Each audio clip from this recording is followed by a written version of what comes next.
the Italian Football Podcast. Okay, well, talking about a good return, let's move on to Napoli then, who go top of Serie A, thanks to, well, partly thanks to Romelu Lukaku, who he's made such a fantastic impact since joining Napoli already. They thrashed Cagliari 4-0. The star of the show was undoubtedly Romelu Lukaku. He scored one. Did he make one or did he make two? I'm thinking he maybe got two assists. Did he get two assists? Yeah, I think he got two. Yeah, two assists because I had him in my fantasy team. Yeah, well, yeah, that's the dream player. I mean, he's basically had no pre-season. He was just training by himself in pre-season. Conte even said after the game, like he's barely 50% fit, really, and he's already had such a fantastic impact on this Napoli team. What I want to talk about is I want to talk about first of all, and you'll know a lot about this. Like what is it about this Conte Lukaku relationship? Like, I mean, are they the best? I put out a tweet. I mean, are they the best player manager duo in football? That they must be. Probably, yeah, probably. They're just this connection that they have on and off the pitch is, we saw it at Inter, but even before Conte mentions, he's been trying to sign Lukaku even when he was, before at Chelsea when he was younger.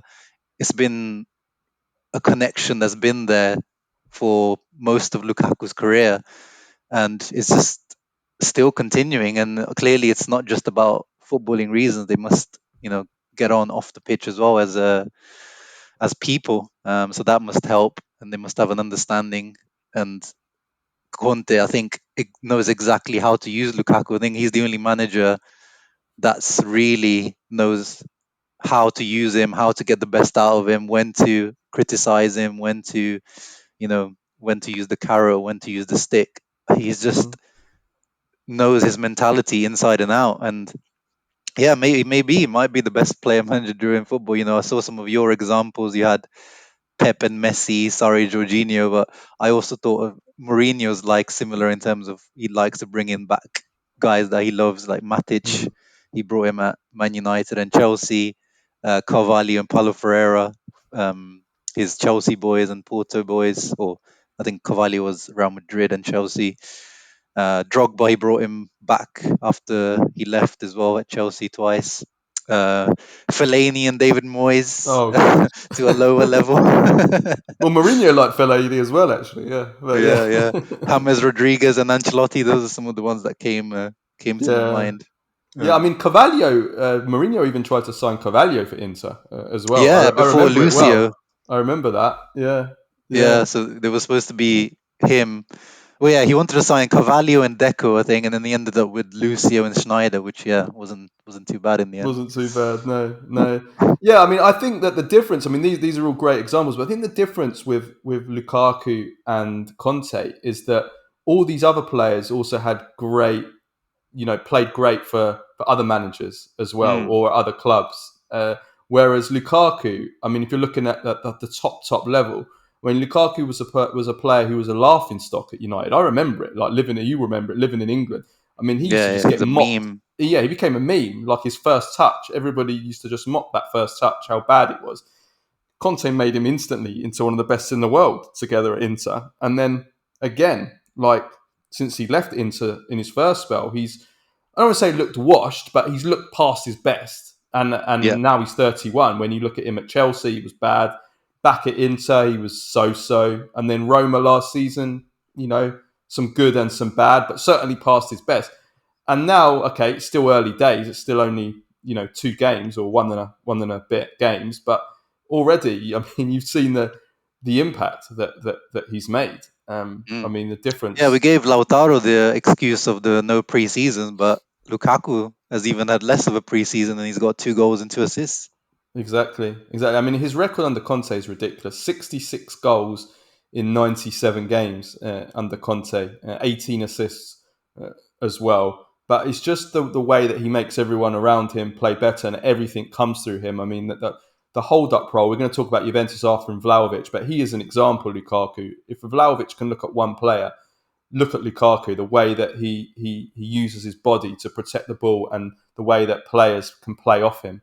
And really, Lukaku and Kvara, I mean, I think there's everything there for this to be a really, really fantastic partnership this season. I mean, Lukaku scored from a Kvara assist. Kvara scored from a Lukaku assist, and they look like, I think they're going to do some damage this season. And I mean, if you've got those two playing like this together, I mean, you have to say Napoli are going to have to be a challenger for the Scudetto if these two are going to be playing like this, aren't they?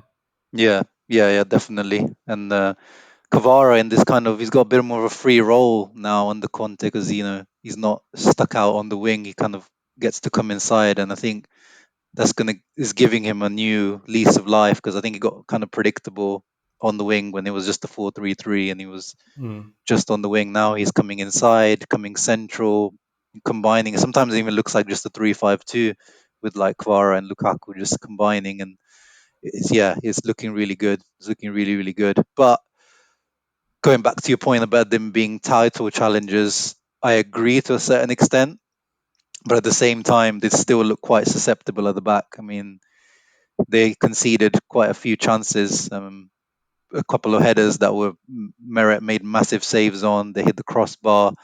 I think Cagliari, if they had maybe a better striker, maybe not Piccoli, I think they could have potentially got something out of this game because Luvumbo and the others were kind of creating things around him, but Piccoli just couldn't. The ball wasn't sticking to him, and then the couple of half chances he had just completely misfired.